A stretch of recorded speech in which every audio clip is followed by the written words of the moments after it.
Olá, povo de Deus! Estamos iniciando o nosso módulo de número 17. Apocalipse, o juízo sobre o império das trevas. Nós já fizemos a parte 1 e 2, estamos agora na parte 3. Nós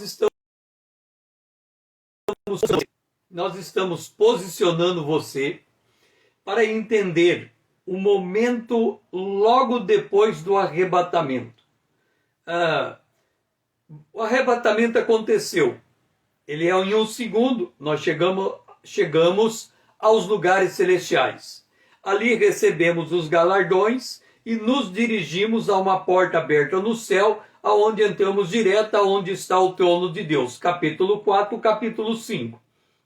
O capítulo 6, a abertura dos selos, começa as ações de juízos depois do arrebatamento. O espaço temporal do arrebatamento até a volta de Jesus é 10 anos e meio. Note, o arrebatamento foi no abrir e piscar de olhos, certo? Agora, nós vamos chegar ao trono de Deus. Nós vamos chegar ao trono de Deus. E, passo seguinte, o selo será aberto. Vem a pergunta: quanto tempo vai levar entre chegarmos no trono de Deus depois do arrebatamento e a abertura do primeiro selo? Se a gente for olhar os acontecimentos tais como eles estão descritos, poderia ser o equivalente a um culto, 2 horas, 1h30, 2 horas. Por quê? Porque haverá uma adoração ao Pai e uma adoração ao Cordeiro. As outras coisas que ali estão acontecendo são impactos visuais que teremos que assimilar. Mas o culto está acontecendo, a preparação está acontecendo enquanto nós estamos chegando, vamos assim dizer. Ponto. Agora, observa um detalhe. Nós vamos chegar lá e já estaremos diante do equivalente a nós chegarmos numa igreja e o culto começar. E aí, se a gente não entende a lógica do culto, a gente não sabe se o culto, pegamos o culto andando, o culto começou, o culto está no meio, o culto está terminando, a gente fica meio que perdido se entrarmos a primeira vez numa igreja em que há um culto, porque a gente leva a lembrança do culto da igreja em que costumeiramente íamos, ok? O livro do Apocalipse, ele é um preparatório para que quando a gente chegar, a gente já saiba o que vai encontrar. Por quê? Porque os que morrem em Cristo estão dormindo. O apóstolo Paulo fala, esperando o arrebatamento. Do ponto de vista da terra, eles estão dormindo. Do ponto de vista do céu, o espírito deles voltou a Deus. Se o espírito deles voltou a Deus, significa que eles têm condição de saber o detalhamento dos acontecimentos, seja porque as escrituras estão disponíveis a eles e eles podem ler e chegar a algum entendimento, e olhando para o que está acontecendo na terra, eles podem entender. Agora, e nós que estamos chegando lá, vamos chegar de supetão, nós precisamos ter uma melhor clareza do que nos espera depois do arrebatamento. Por isso a importância do estudo do arrebatamento. Mas este momento, nesse módulo, em que estamos descortinando o juízo sobre o império das trevas, nós vamos dar um overview, uma olhada geral do que vai acontecer do primeiro selo até o 7º selo. O primeiro selo, ele é aberto depois do arrebatamento. O 7º selo, ele é aberto, e aí vem o detalhe, antes do dia do Senhor, antes da 70ª semana de Daniel.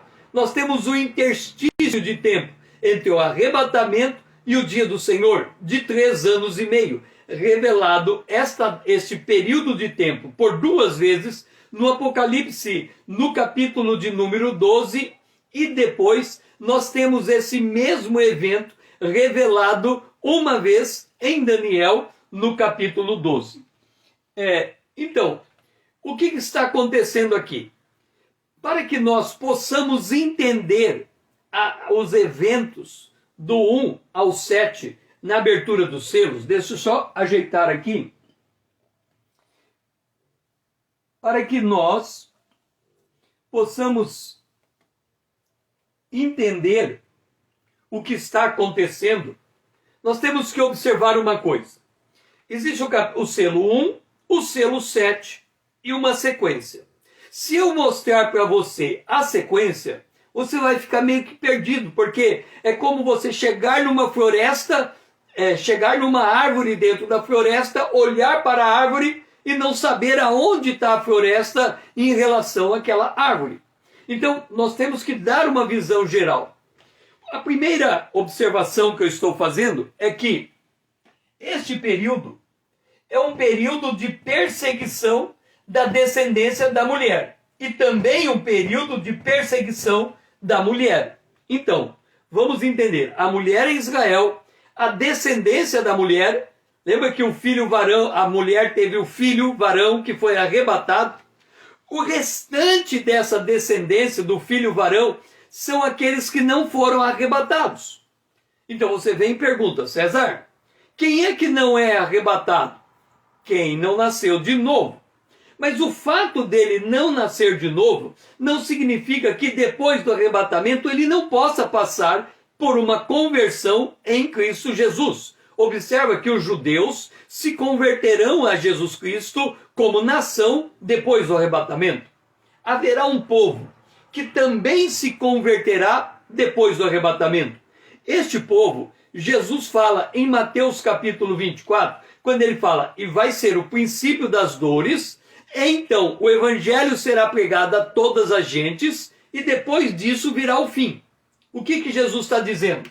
Que nesse interstício de tempo, entre o arrebatamento e o dia do Senhor, entre o arrebatamento e o pacto de Israel com a besta, nesse período de tempo, o evangelho será pregado e as pessoas se converterão, o Espírito continuará sendo derramado. Depois eu estarei mostrando na abertura dos selos com mais precisão como que a gente chega à conclusão que haverá o derramamento do Espírito Santo. Mas haverá o derramamento do Espírito Santo, haverá a pregação do Evangelho, haverá conversão, mas também haverá uma perseguição como jamais houve na história do povo de Deus, tirando o que acontece com Israel. Ok. Nesse mesmo período, Israel estará sendo perseguido. Você diz, César, se ele vai assinar o acordo com a besta, como é que ele pode estar sendo perseguido depois do arrebatamento, antes do acordo da besta? Entenda uma coisa. Satanás tem ódio mortal por Israel, ok? Ele tem ódio, ele é traiçoeiro. Se ele tem ódio, ele é traiçoeiro, não pense que ele anda pelas lógicas que seriam adequadas. Tipo assim, olha, vai ter o arrebatamento, eu assino um acordo com vocês, depois eu dou uma revertida nesse acordo e eu destruo vocês. Não. Vai haver o arrebatamento? Vai. Ele vai assinar o acordo depois do arrebatamento? Logo depois, não. Por quê? Porque o mundo vai estar um caos. Ninguém esperava que o arrebatamento fosse acontecer. Nem o próprio Satanás sabia que ia acontecer naquele dia. Ele pode ter um plano para depois do arrebatamento, mas daí a ele ter os elementos para executar o plano de imediato vai uma distância. Então ele tem que preparar algumas coisas. Então vem o arrebatamento, a coisa se desorganiza. Ele tem que preparar uma condição para assinar o acordo com Israel, e ele prepara. Quando ele prepara essa condição para assinar o acordo com Israel, imagina você da seguinte forma: está a besta aqui, Israel está ali. A besta chega para Israel, manda os emissários e fala alguma coisa do tipo assim: olha, esse povo sumiu, mas eu não sei o que está acontecendo, mas eu quero assinar um acordo com você. Você aceita o acordo? Vamos sentar e negociar. Então, Israel senta e está negociando com a besta. Enquanto Israel está negociando com a besta pensa assim: pera lá, por que eu tenho que fazer um acordo com esse povo se eu posso destruí-lo? E aí ele olha para aquele povo de Israel e pensa assim: eu não vou assinar um acordo com Israel. Eu não preciso do acordo. Se eu destruir Israel antes do acordo, está feito. eu ganho duplamente. Israel está destruído e eu já tenho o mundo inteiro para mim. E como que ele vai fazer isso para trair Israel se ele está negociando com Israel? A Bíblia diz que essa besta ele vem do Império Romano. Da onde? Não precisamos saber por enquanto. Mas ele vem do Império Romano. E se ele vem do Império Romano, ele vem ali pelo lado da Europa, ok? Então imagina uma besta se levantando da Europa para fazer um acordo com Israel. Então tá a besta aqui, Israel tá ali, ele diz, vou fazer um acordo com Israel, ok? Ele está preparando as condições do acordo. Aí ele sai da besta, mas tem o dragão em cima da besta. A besta e o dragão têm o mesmo poder. O dragão sai de cima da besta, dá uma cruzada de braço e pensa assim, eu vou destruir Israel. Que jeito? Tem a Rússia, que ela não concorda, não gosta de Israel. Se eu movimentar a Rússia contra Israel, com o poderio militar, com o poderio atômico que a Rússia tem, ela destrói Israel. E depois eu destruo a Rússia. Então tá feito. Israel, eu estou negociando com você. Rússia, vem aqui e ataque Israel. Olha o ato traiçoeiro de Satanás. É o que vai acontecer aqui. Por que nós falamos isso? Porque quando fala da perseguição do dragão, não da besta, do dragão contra a mulher, ele fala que ele vai lançar, arrojar um aluvião de água, uma enxurrada de água, um rio corrente de impetuoso. E este rio corrente, no Antigo Testamento, quando foi dito acerca de Israel, foi o Império Assírio que atacou Israel.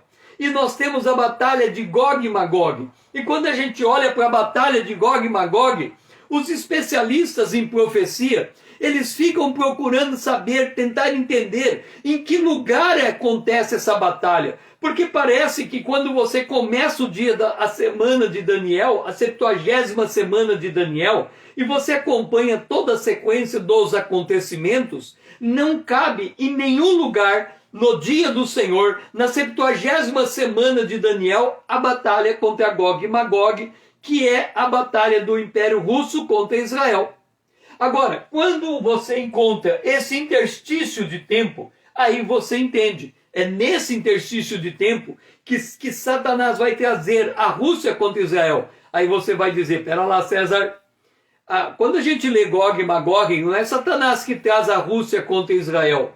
Quem traz a Rússia contra Israel é Deus. Ele pega Israel, puxa num anzol, e ao puxar Israel no anzol, ele traz Israel, deixe-me só organizar aqui. Quando ele traz Israel, quando ele traz Israel com a Rússia contra Israel, Deus diz, ao trazer a Rússia contra Israel, eu vou glorificar o meu nome, ok? Ao trazer a Rússia contra Israel, Deus vai glorificar o nome dele. Ok. Só que Satanás, que é mentiroso, quando a Rússia for destruída, ele vai dizer para Israel que ele destruiu. Então vai ter duas histórias. Um fake news e uma história. Deus traz a Rússia contra Israel e destrói a Rússia. Satanás tenta inverter a história e dizer a Israel que quem defendeu Israel da Rússia foi ele e não foi Deus. E talvez seja isso que vai levar Israel a sentir segurança para fazer o acordo com o anticristo. Só um momentinho.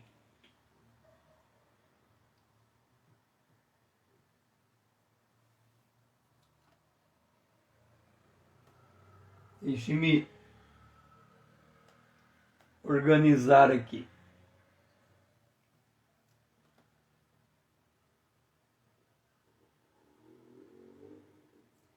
Ele traz Israel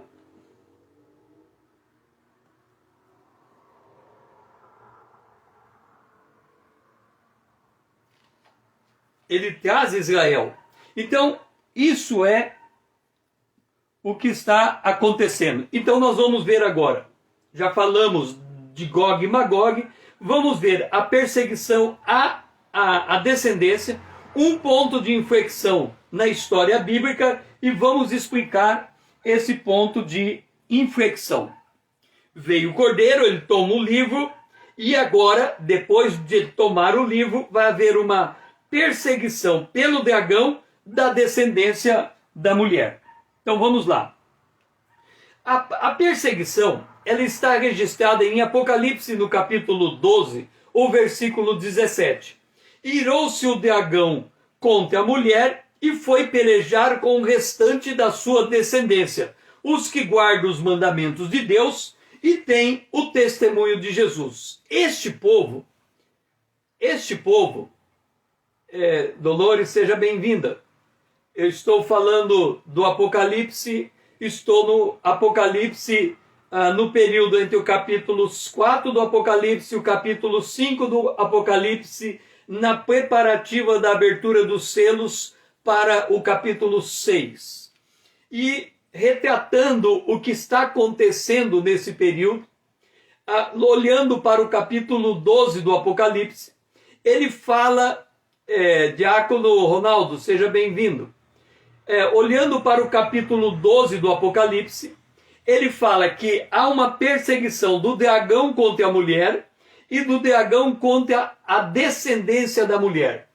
Essa descendência da mulher, como eu já expliquei, ela é a igreja que não se converteu quando aconteceu o arrebatamento. Entenda, o arrebatamento da igreja, que é o rapto da igreja, vai acontecer com todo aquele que recebeu Jesus como Senhor e Salvador e passou pelo novo nascimento e entrou no reino de Deus.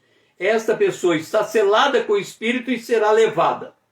Quem vai ficar? Quem dentro da igreja confessou a fé em Jesus Cristo, mas foi um ato confessional que não gerou nele a fé necessária para o novo nascimento. Este povo fica. Parte desse povo é o joio no meio do trigo.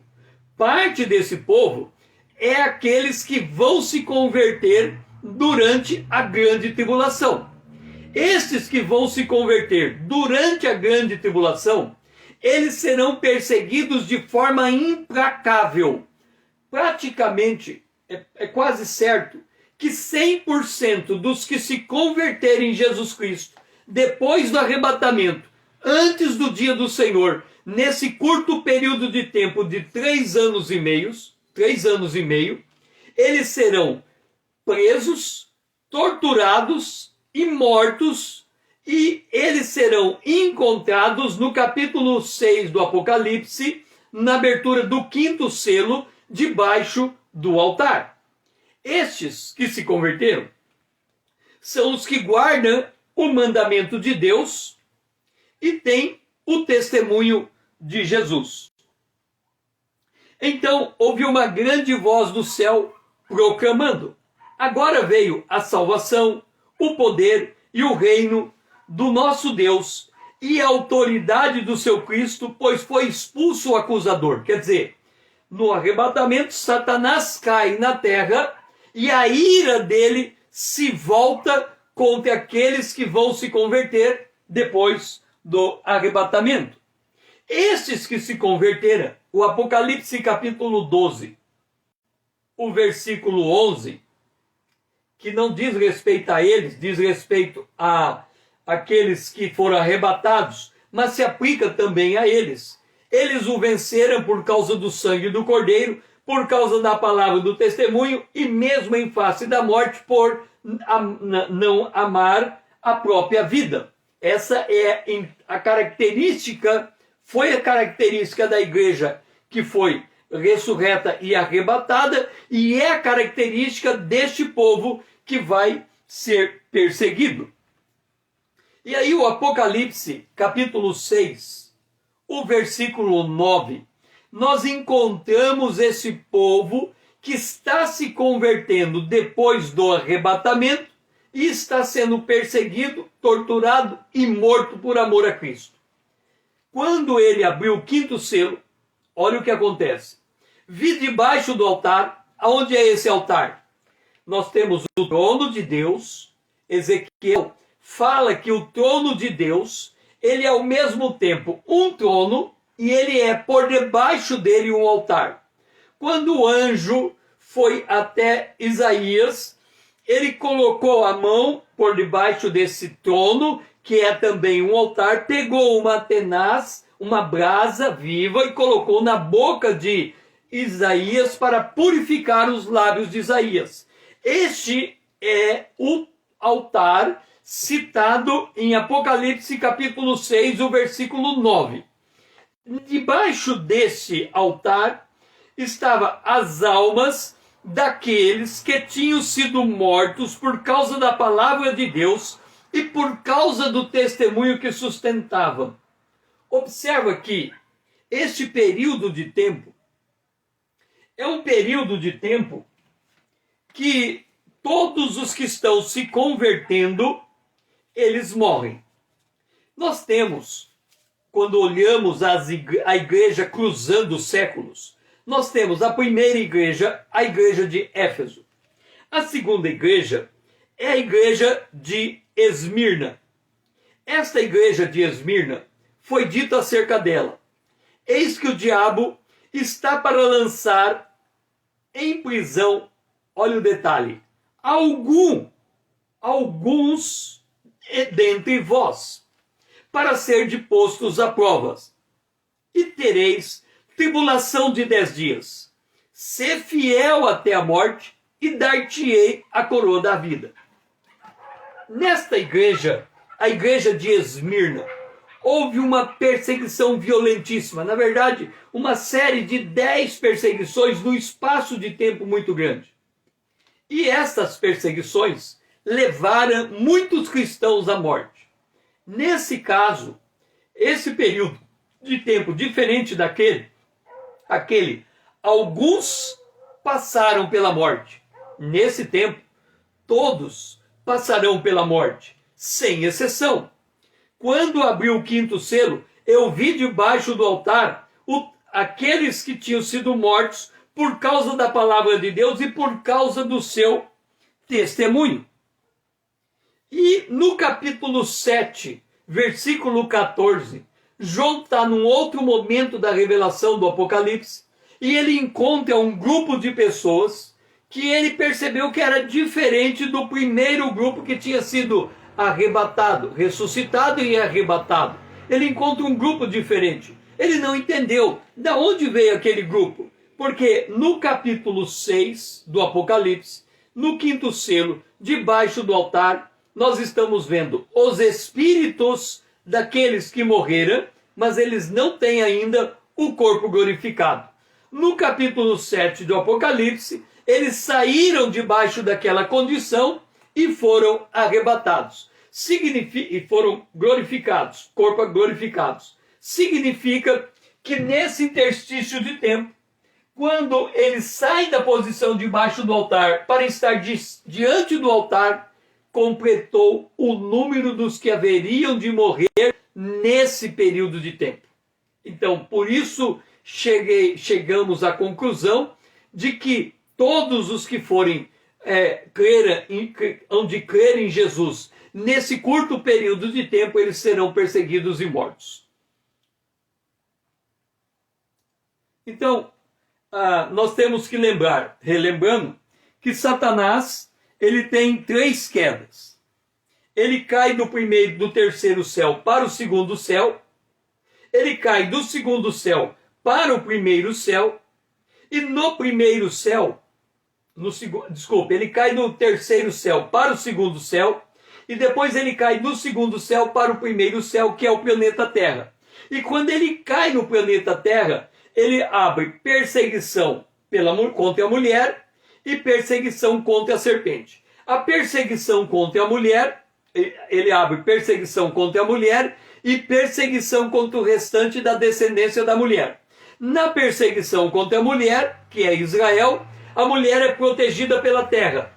A mulher fica fora da vista da serpente. Na verdade, o que vai acontecer aqui é nesse período de tempo, Deus vai trazer Gog e Magog contra Israel para destruir Israel. E quando Israel aparentemente chega ao estágio de destruição, Deus destrói Gog e Magog, glorifica o nome dele, marca os 144 mil judeus, e Israel fica sabendo que Deus está de fato ao lado de Israel. Então, nesse interim é perseguição. E também a perseguição à descendência da mulher. É uma perseguição dura, feita em tempos e metade de tempo, 3 anos e meio, e a descendência da mulher será morta nesta perseguição. Ou seja, quando nós terminarmos esse interstício de 3 tempos, de 3 anos e meio, e Satanás assinar o acordo com Israel, nenhum santo que se converteu nesse período estará passando o dia do Senhor. O dia do Senhor é reservado para Israel e para as nações. Os salvos terão sido todos eles recolhidos. Então, em Apocalipse, no capítulo 6, o versículo de número 11, nós lemos assim: então, eles lá debaixo do altar, eles clamam: até quando, ó soberano Senhor, santo e verdadeiro, não julgas, nem vinga o nosso sangue dos que habitam sobre a terra? Olha a resposta que eles recebem. Então, a cada um deles foi dado uma vestidura branca, e lhes dissera que repousassem ainda por pouco tempo, até que também se completasse o número dos seus conservos e seus irmãos, que iam ser mortos igualmente como eles foram. Significa que todos os que estão debaixo do altar vão ser mortos de igual maneira. E eles se apresentam no capítulo 7 do Apocalipse, já com o seu corpo glorificado, significando então que o número deles foi completado. Então, vamos agora para o ponto de inflexão da história. O que é um ponto de inflexão?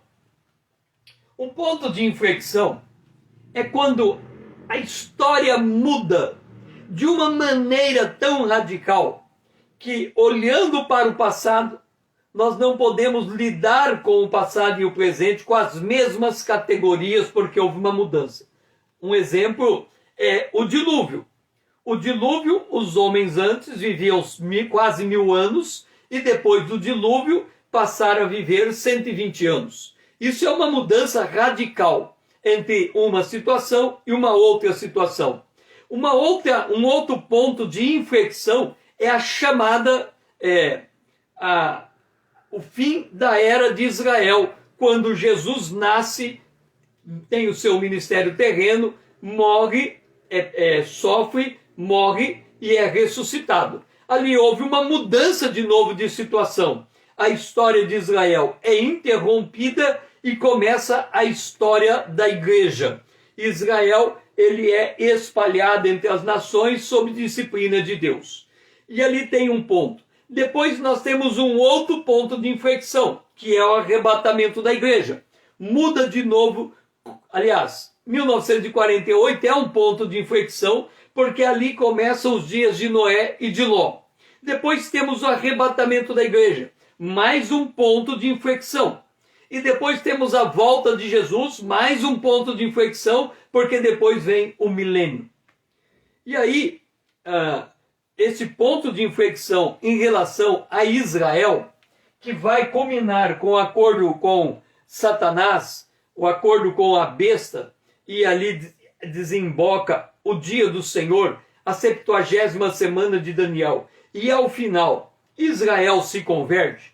Nós lemos em Romanos, no capítulo de número 11, no versículo 25 a 27, esta importante palavra profética dada por Paulo. Porque não quero, irmãos, ele está falando com a igreja, eu não quero, irmãos, que ignoreis esse mistério. Qual é o mistério? O modo como Deus trata com Israel. E a igreja não é, nesse aspecto, o Israel de Deus. Tem o Israel, uma nação, e tem a igreja. São duas histórias distintas, são promessas distintas. Israel é esposa do Criador, a igreja é esposa do Redentor. São dois personagens distintos. Então Paulo diz para a igreja: olha, não sejais presumido em vós mesmos. Como assim?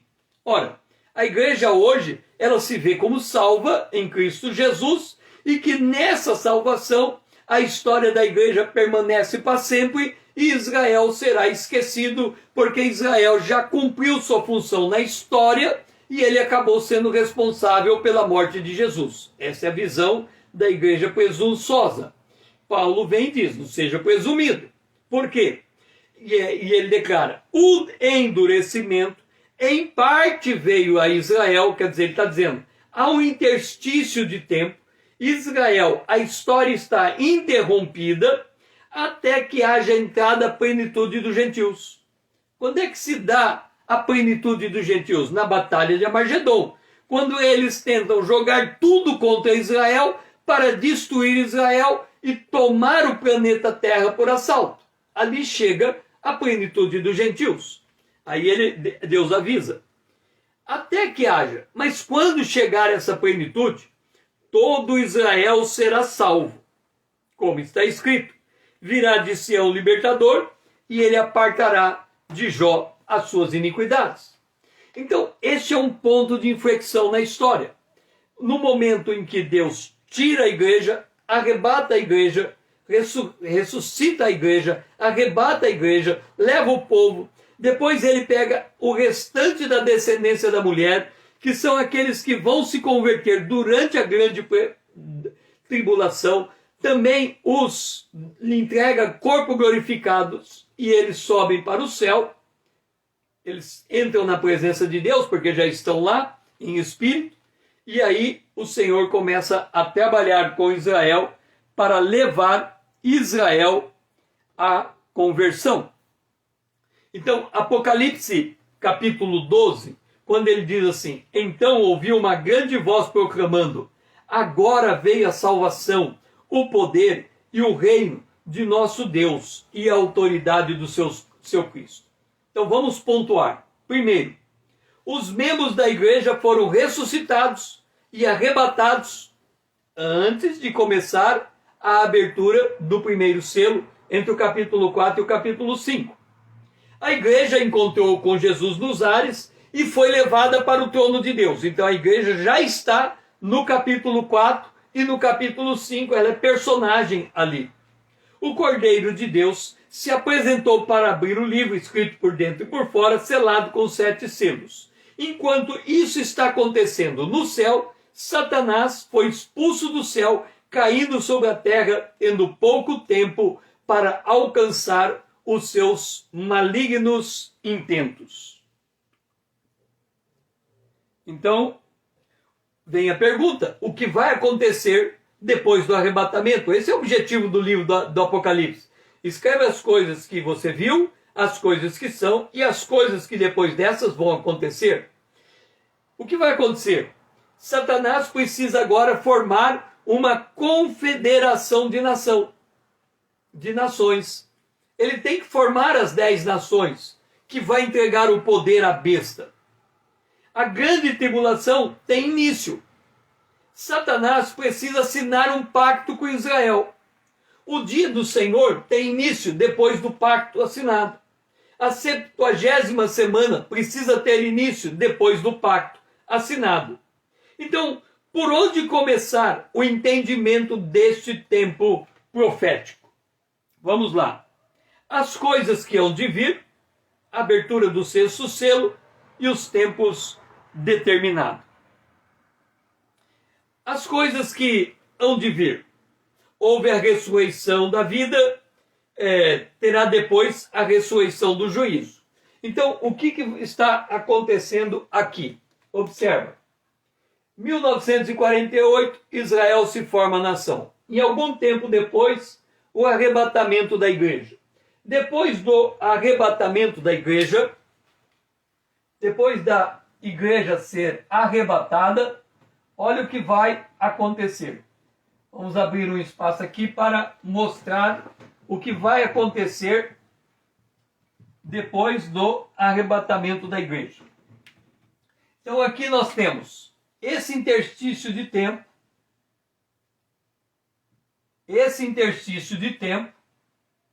ok?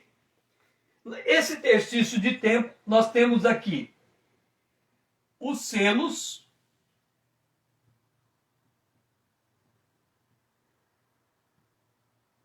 nós temos aqui as trombetas,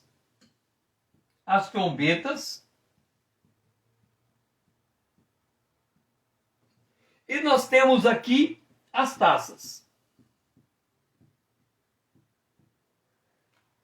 O que significa isto? Significa que nesse período de tempo nós temos os juízos. Nesse período de tempo nós temos eu tenho que escrever do contrário, né? Nós temos os juízos nesse período de tempo, formado por selos, taças, e nesse período de tempo aqui, nós temos aqui este período de tempo entre o arrebatamento e 1948. Então nós temos esse período de tempo que começa em 1948 e o arrebatamento chamado dias de Noé e dias de Ló.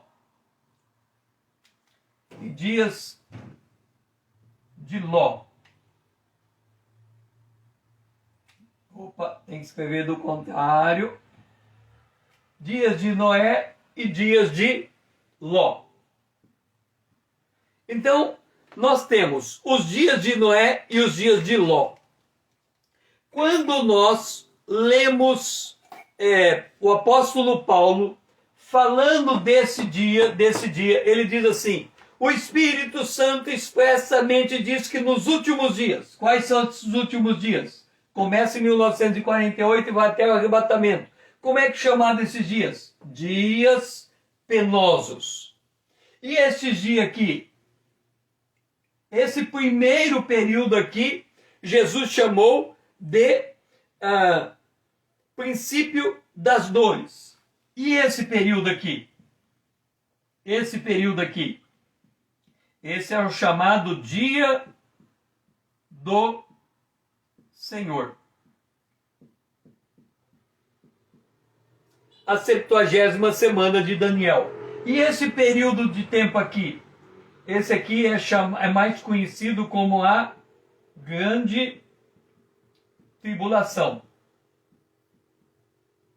Também ele é conhecido como princípio das dores. Este é o tempo que Jesus fez menção, os dois tempos que Jesus faz menção em Mateus capítulo 24. O período anterior, quer dizer, esse período da igreja até o arrebatamento, Jesus chama ainda não é o fim. Haverá guerras e rumores de guerras. Nesse período em que ele chama princípio das dores, ele fala que se levanta nação contra nação e reino contra reino. Haverá fomes, pestes e terremotos. Os terremotos, por mais que eles aumentaram nos últimos tempos, os terremotos que temos hoje não se comparam com os terremotos que vão vir depois do arrebatamento. Esses terremotos vão derrubar nas cidades inteiras. Eles vão colocar para baixo cidades inteiras. Então, nós teremos aqui uma sequência de juízos depois do arrebatamento. Depois nós teremos o milênio.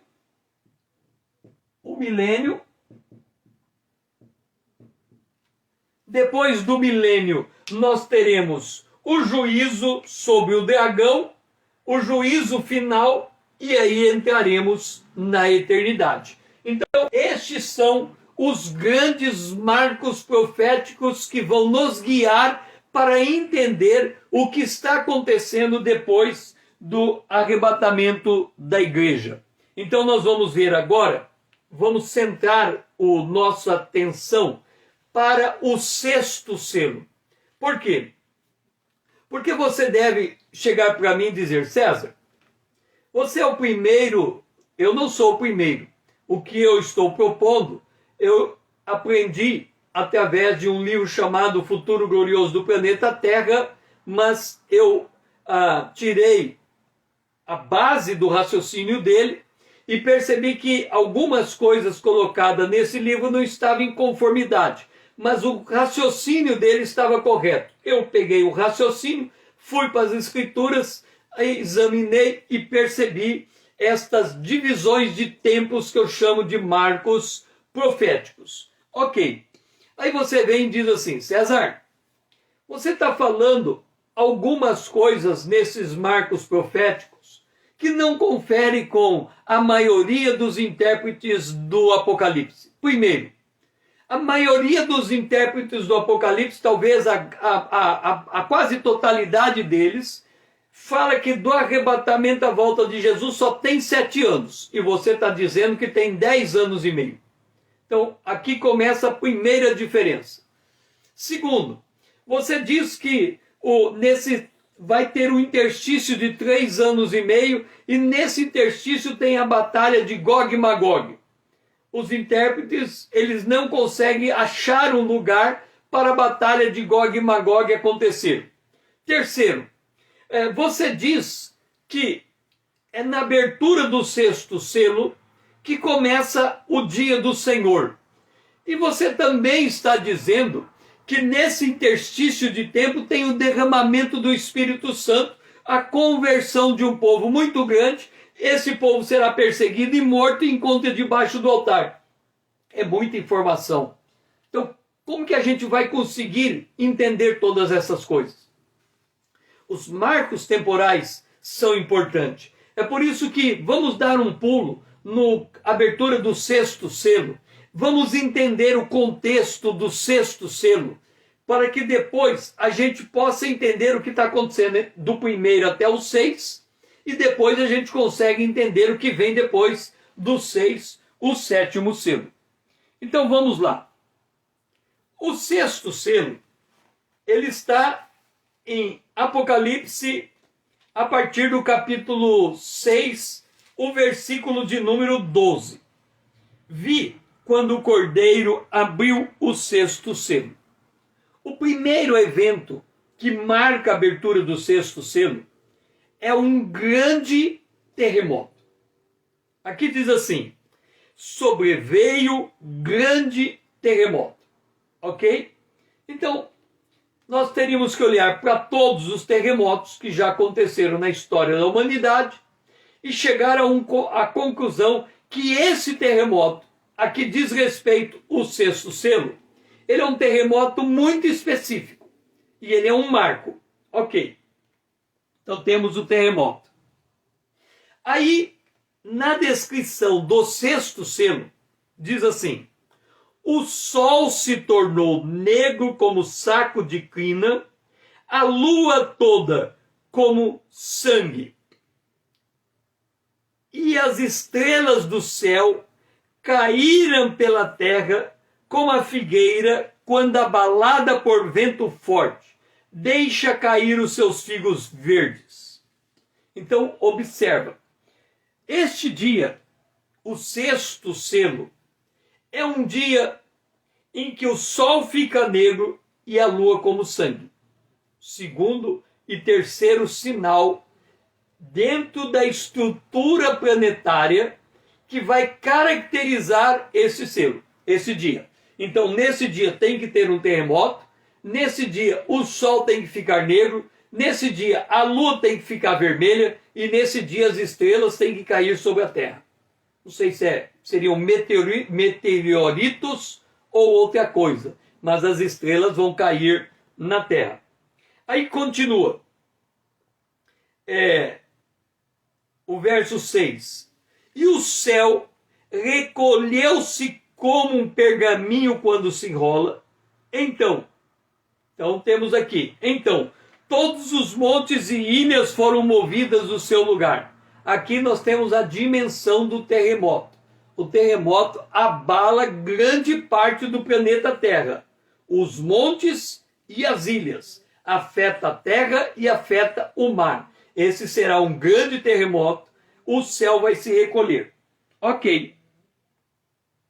E, na continuidade, os reis da terra, os grandes, os comandantes, os ricos, os poderosos, e todo escravo e todo livre se esconderam nas cavernas e nos penhascos dos montes. Ok? Eles estão escondidos. Na sequência, olha só o que está escrito. E dissera aos montes e aos rochedos, lembra do terremoto, cai sobre nós. Quer dizer, eles estão pedindo, a humanidade nesse dia está pedindo a morte. Cai sobre nós. E escondei-nos da face daquele que se assenta no trono e da ira do Cordeiro. De alguma maneira, quando todos esses eventos estiverem acontecendo, quem estiver presenciando esses eventos vão entender que Deus está intervindo e interferindo na história e no planeta Terra. E aí vem o 17. Porque chegou o grande dia da ira deles, e quem é que pode subsistir? Esse grande dia é o dia do Senhor. Esse grande dia é o dia citado pelo profeta Sofonias. Sofonias, ele descreve esse dia e ele diz assim, olha só a descrição desse dia. Está perto o grande dia do Senhor. Esse dia do Senhor que Sofonias está dizendo é o mesmo dia, ou é a mesma semana de Daniel, a 70ª semana de Daniel. Quer dizer, por que ele está dizendo que é um grande dia? Porque vai durar 7 anos. Esse é o dia. São 7 anos de juízo. O grande dia está perto e muito se apressa. Atenção! O dia do Senhor é amargo e nele clama até o homem poderoso. Vamos lá? Apocalipse, capítulo 6, o versículo 15. Os reis da terra, os grandes, os comandantes, os ricos, os poderosos, disseram ao monte, caí sobre nós e escondei-nos da face daquele que se assenta no trono e da ira do Cordeiro. É o que está sendo descrito por Sofonias. Será contra o homem poderoso. Aquele dia, o dia do Senhor, a 70ª semana de Daniel, é dia de indignação, dia de angústia e dia de alvoroço e desolação, dia de escuridade e de negrume. O sol se tornou negro como saco de crina. Dia de negrume, dia de nuvens e densas trevas. Dia de trombeta. A trombeta já tinha soado, a igreja arrebatado, e esses dias todos, o dia do Senhor, aliás, dia de trombeta, depois do dia do Senhor, começam a tocar as 7 trombetas do Apocalipse.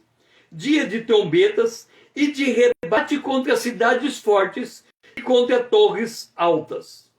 Trarei angústia sobre os homens, e eles andarão como cegos, porque pecaram contra o Senhor, e o sangue deles se derramará como pó, e a sua carne será tirada como esterco. Nem a sua prata, nem o seu ouro poderão livrar no dia da indignação do Senhor. Voltando para Apocalipse, caí sobre nós, escondei-nos, porque daquele que se assenta no trono e da ira do Cordeiro, quem poderá subsistir? Sofonias continua. Nem a sua prata, nem o seu ouro poderão livrar no dia da indignação do Senhor, mas pelo fogo do seu zelo, a terra será consumida, porque certamente fará destruição total e repentina de todos os moradores da terra. Esta é a descrição do dia do Senhor, dos eventos que vão se suceder. Por isto que o sexto selo, entenda o marco temporal.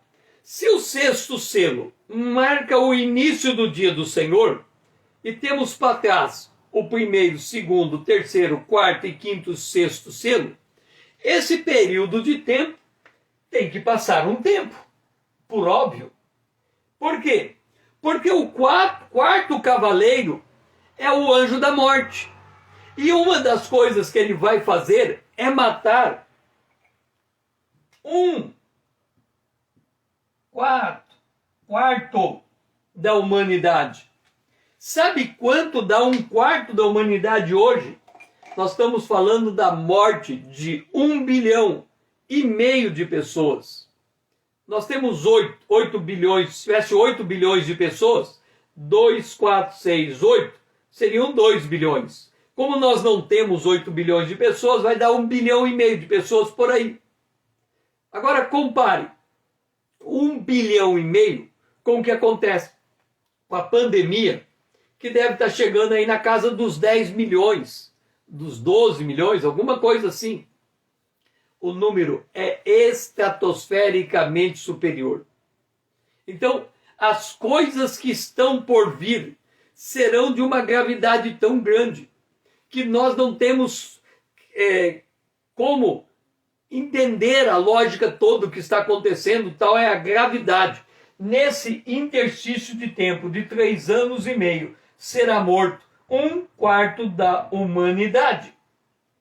E para morrer 1/4 da humanidade, se o dia do Senhor começa no sexto selo, nós temos que esticar um tempo entre o sexto selo e o primeiro selo. O Apocalipse, no capítulo de número 12, ele dá o tempo. 1260 dias, o tempo que a mulher será perseguida, tempos e metade de tempo, o tempo que está também em Daniel, no capítulo de número 12.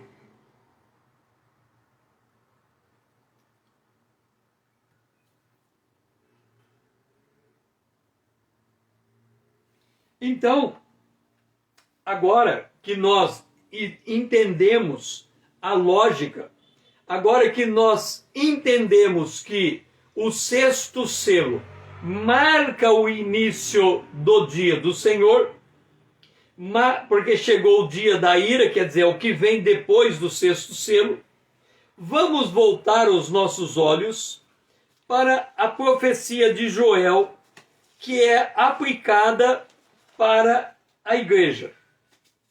Joel, vamos abrir a Bíblia lá em Joel, capítulo de número...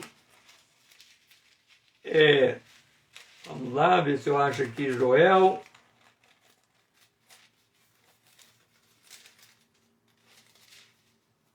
Joel.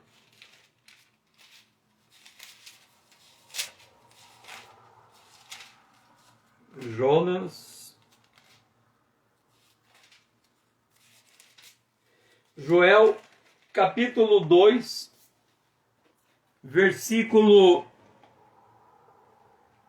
2, 28 e 29. Joel, capítulo 2, 28 e 29. Olha a descrição do derramamento do Espírito Santo. Deixe-me só acertar algo aqui.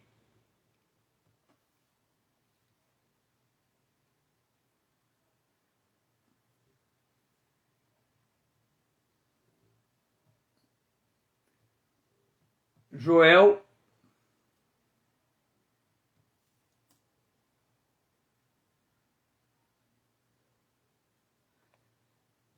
diz assim, Joel capítulo 2, o versículo 28. E acontecerá depois que derramarei do meu espírito sobre toda a carne. Vossos filhos e vossas filhas profetizarão. Os vossos velhos sonharão sonhos.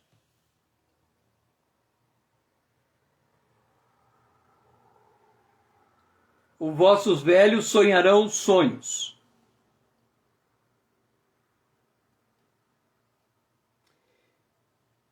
Entre o vosso servo e vossas servas derramarei o meu espírito naquele dia. Agora, olha a descrição. Mostrarei prodígios no céu e na terra, sangue, fogo e coluna de nuvem. Aí vem. O sol se converterá em trevas e a lua em sangue, antes que venha o grande dia e terrível dia do Senhor. Para que dia que Joel está apontando? Abertura do 6º selo. É para lá que ele está apontando. Antes que venha o grande dia do Senhor. E aí no verso 30 e 31, e acontecerá que todo aquele que invocar o nome do Senhor será salvo. Então nós estamos lendo o Apocalipse capítulo 6, o sol se tornou negro como saco de crina, e a lua como sangue, e as estrelas do céu caíram. Em Daniel, o sol se converterá em trevas, a lua em sangue, antes que venha o grande dia do Senhor. Então nós estamos falando do mesmo período, do mesmo dia.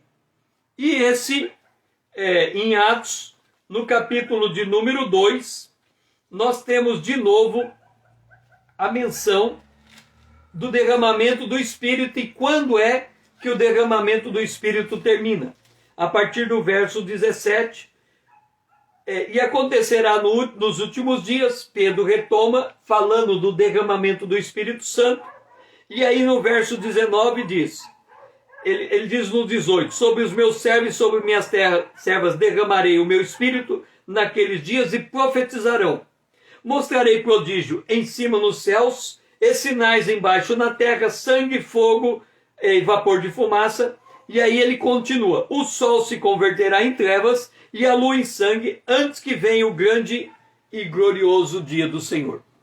Se você notar, Deus fala que derrama o Espírito dele sobre filhos e filhas, depois ele fala que derrama o Espírito dele sobre servos e servas, e depois ele fala que chega o grande dia do Senhor. Isso por quê? Desde o Pentecoste até o arrebatamento da igreja, o Espírito Santo foi derramado sobre filhos e filhas. Os que se converterem entre o arrebatamento da igreja durante os 7 selos, esses são servos e servas. E o derramamento do Espírito, que começou no Pentecoste, ele só termina quando o 6º selo for aberto. Esta é a lógica dos eventos que estão acontecendo. Então, por que nós falamos que estamos no capítulo 4 e 5 do Apocalipse, olhando para a abertura do 6º selo? Porque depois dele começa o dia do Senhor, estamos enxergando um interstício de tempo entre o arrebatamento e o 6º selo, e nesse interstício de tempo, de acordo com Joel, o Espírito Santo continua sendo derramado, não mais sobre filhos e filhas, que é a igreja do Senhor, mas sobre servos e servas, que são aqueles que vão se converter nesse período. E assim nós terminamos a nossa live de hoje. Deu alguns contratempos técnicos aqui, mas conseguimos chegar ao final. Eu espero que você esteja comigo amanhã às 20 horas. Nós vamos continuar sobre outros detalhes dos juízos sobre o império das trevas, desse módulo do Apocalipse 17, a parte 4. E foi muito bom ter você, Dolores, Diácono Ronaldo, aqui comigo. Que você tenha um restante de dia abençoado na presença de Deus e o Senhor seja louvado.